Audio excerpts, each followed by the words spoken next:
هاورانی خۆشەویست سڵاوی خواتان لێبێ بەردەوامم لە خوێندنەوەی کتێبی چەپکیگڕ چەمکەکانی تەسەوف لە چامەی ژێی فەرهاد شاکەلیدا لە ڤیدیۆی پێشتردا لە لاپەڕا 54 کۆتاییمان پێهێنا. ئەمڕۆ خودای یار بێت لە لاپەڕەی 55ەوە دەخوێنمەوە. وەکو سەرەتایەکیش پێم خۆشە لایکی ڤیدیۆکە بکەن و سەبسکرایبی کەناڵەکە بکەن و ئەگەر ئەمە یەکەم ڤیدیۆیەکە لەم لیستە دەیبینن ئەوە پێم باشە لە سەرەتای خوێندنەوەی کتێبی چەپکیگڕەوە لەگەڵ ڤیدیۆکە دەست پێ بکەن، زۆر باشتر دەبێت. بۆیە زۆر سوپاسدانەکەم. لە لاپەڕە 55 دەست پێ دەکەم. خودای یار بێت.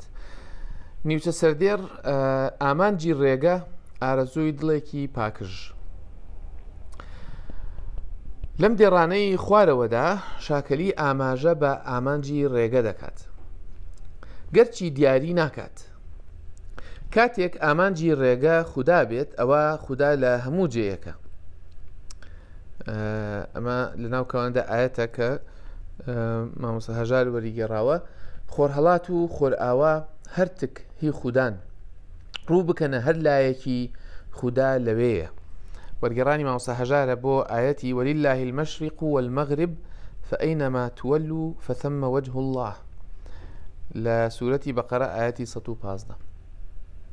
دڵ قیبلە نوێنە، ئامرازی دۆزینەوەی معشوقە، چونکە کاتێک بە عەشق پاک دەکرێتەوە و خاڵی دەکرێتەوە، دڵ ئەو دەمە بە سانایی ئامانجی خۆی دەدۆزێتەوە. بە فەرامۆشکردنی تەواوی خۆ دڵی مرۆڤ دەست لە گشت بت و خەوشەکانی دنیا، لە گشت حەز و ئارەزووەکان هەڵدەگرێت و ڕەتیان دەکاتەوە تا بە تەواوی ئیدراکی عەشقی خودا بکات.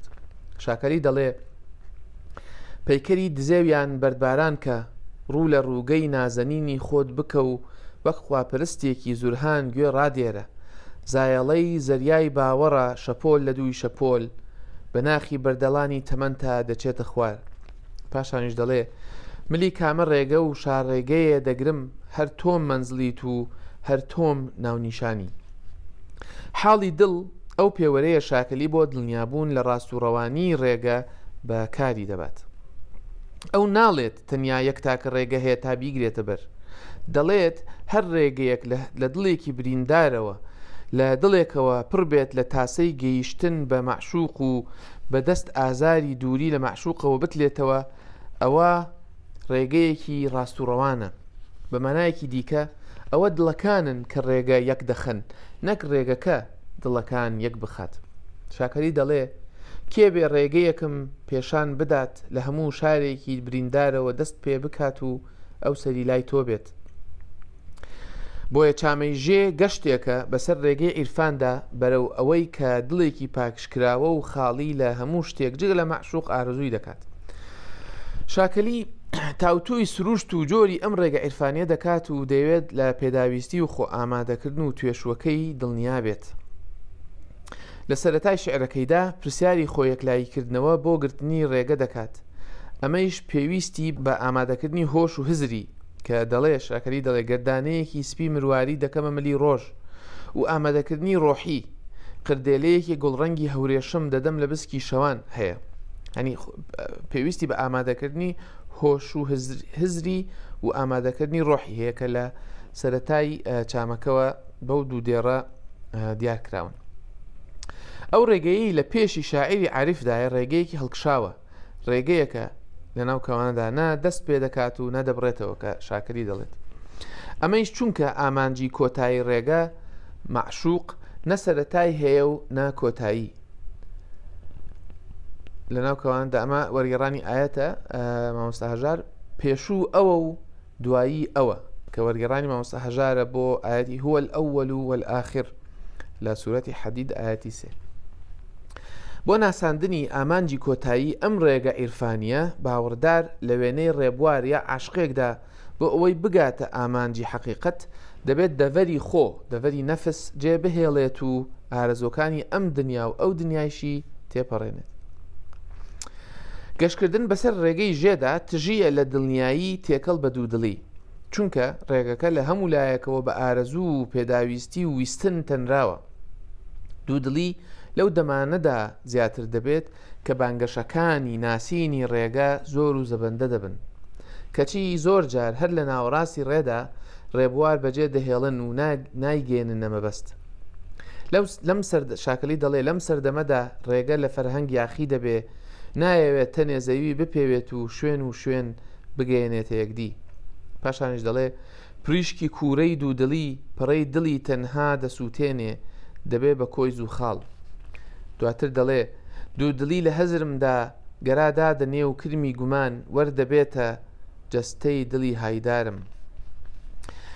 لە بەشی یەکەمی ئەم کتێبەدا باسم کردووە کە شاکەلی ئاماژە و بەو ماوەی پەڕینەوە و دوودڵی خۆی دەکات پەڕینەوە لە گومانەوە بەرەو دڵنیایی بەرەو یەقین. هەڵبەت من بەشی یەکەمم نەخوێندەوە لە بەشی دووەمە دەستم پێکرد بەڵام بۆ ئەو بەڕێزانەی کە حەز دەکەن زیاتر کتێبەکە بخوێنەوە دەتوانن هەر کتێبەکە دەست بخەن و بخوێنەوە.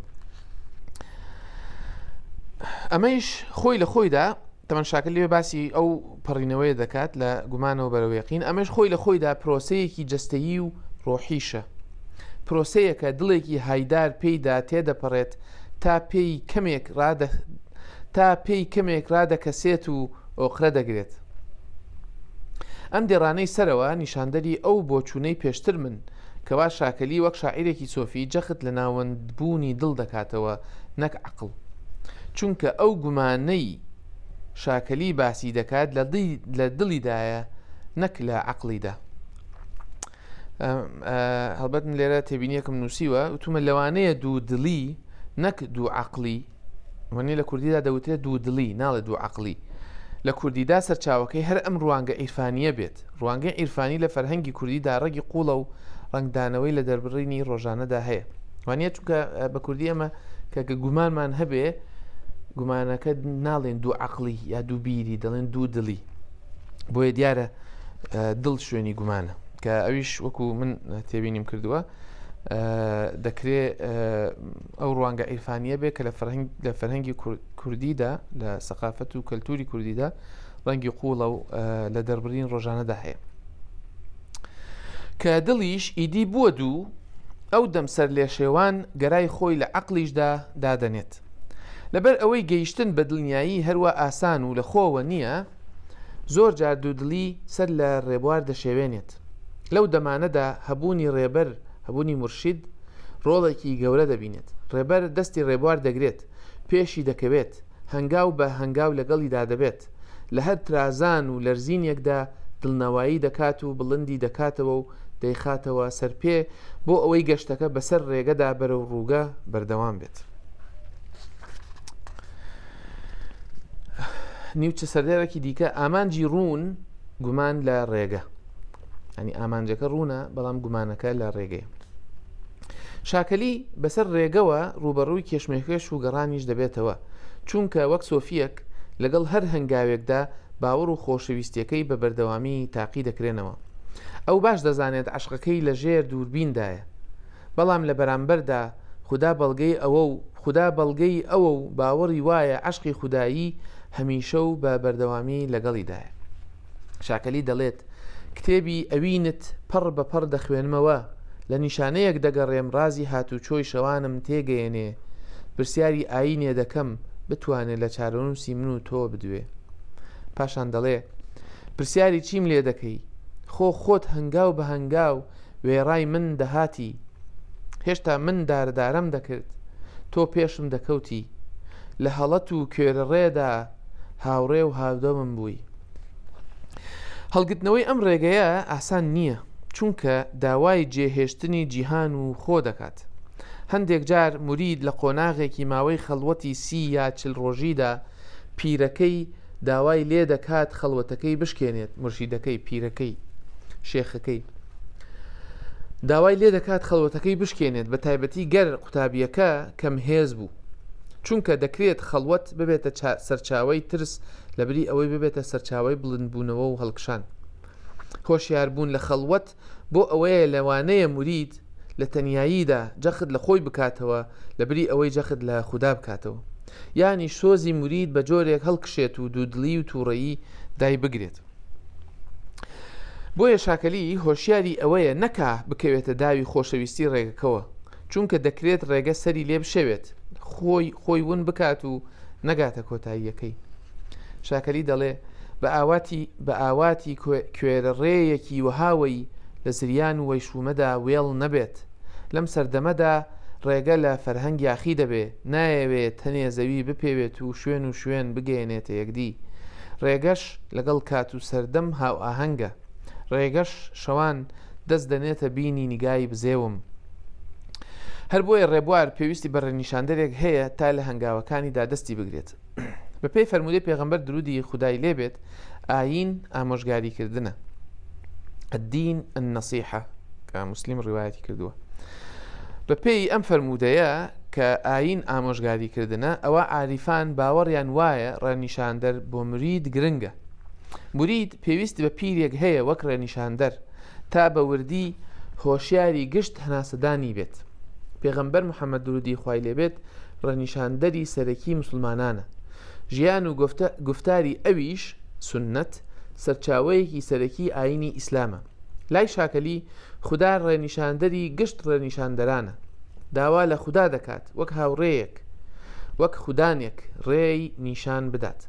دڵنیایشە گشت ڕێنیشاندانێک بەبیستی خوددایە و ئەوە هێزی مەعشوقە وا دەکات عاشق بەرەو مەعشوق کێش بکرێت. شاکەلی دەڵێ کاتێک کە تاریکایی دادێت و ڕێگەیش ڕێگەی لێ تێک دەچێ، سیمای پیاوانەت شا ئەستێرەیەکی دووردەستە. پاشان دەڵێ هۆ دۆست هۆ پیر دەرگایێ، هۆ دۆست هۆ ژیر ڕێگایێ. ئەو ڕێگەی شاکەری گرتوویەتیە بەر ڕێگەی عشقی خوداییە و بۆ مەعشوقە. ڕێگەیەکە لە مەعشوقەوە دەست پێ دەکات و لە مەعشوقیشدا دەبڕێتەوە. نەوای عاشقانەی ژێ نەوای عاشقانێکە خۆیان ون کردووە، نەفسیان ون کردووە، بوونیان خاپور بووە، فەنابوون، ئامانجان یەکبوونە لەگەڵ خودا و بەقایە لە خوددادا. دەڤەری عشقی شاکەلی دڵە، دانایی و هۆشیاری دڵ تەرازووی ئەم عشقەیە. عشق برینێکە هەمیشە خوێنی لێ دەچۆڕێت و دەکولێتەوە. وەک چۆن مەعشوق هەمیشەییە، عشقیش هەمیشەییە. شاکەری دەڵێ تۆ تاکە ئەڤینێکی ناچیتە نێو ساڵەوە، هەرچیەکت بۆ دەڵێم، هەر چەندێکت بۆ دەخوێنم، هەتا تۆ هەبیت دەبێ. بۆ تۆ نەبۆ وێنەی تۆ سروشکی هەڵبەستم هەڵدەڕێژم. ئەوەی لەم بەشەدا هەوڵم بۆی داوە لەراننەوەی ژێیە بۆ ئەوەی نەوا عیرفانیەکانی چامەکە ڕوونتر بگەنە لای خوێنەر. گەر ژێ بە شوێنەیی و وردی بخوێنرێتەوە، خوێنەری شارەزا بە ئاماژە عیرفانیەکانی ئەدەبی تەسەووف دەتوانێت خاڵەکان بە یەکتر بگەێنێت. چەمکەکانی وەک عشق، بوون و نەبوون، خۆناسین، ناسینی ڕێگە و دیارکردنی ئامانجەکەی، پێ بە پێ لەگەڵ خوددان یا ڕێنیشاندەری ڕێگەدا هەڵگرتنەوەی هەنگاو یەک لە دوای یەکەکانی ڕێگەکە، ئەمانە هەموو بەشێکن لەو خاڵانەی لەم بەشەدا بە تایبەتی هێڵم بەژێریاندا هێناوە و ڕوونم کردوونەتەوە. لاپەڕە 61 کۆتایی بەشی دووەم بوو. من ئیدی لەم کتێبە وا دەزانم هەتا ئێرە دەخوێنمەوە. بەشی سێیەم باسی نیشتمان پەروەری عیرفانیە، باسی عشقی خاکی عاریفێک دەکەم کە هەر بەردەوام لەوێ لە ڕانەوەی ژێ و نیشاندانی چەمکە عیرفانیەکان و چەمکەکانی تەسەووف لە چامەی ژێدا. من ئەمە دەبێتە کۆتا ڤیددیۆی ئەم زنجیرەیە کە خوێندنەوەی کتێبی چەپکی گڕە. هیوام وایە بەدڵتان بێت. ئەگەر تێبینیە پرسیارێک شتێک هەیە پێم خۆشە لە کۆمنت بە تێبینی بۆم بنووسن، لایکی ڤیددیۆکە بکەن، سەبسکرایبی کەناڵەکە بکەن. خدای بێت لە ڤیددیۆکانی دیکەدا هەوڵ دەدەم کتێبی دیکە بخوێنمەوە. هەر لە خۆشیدا بن و بە خۆشی ئەتان بینم. خواتان لەگەڵ.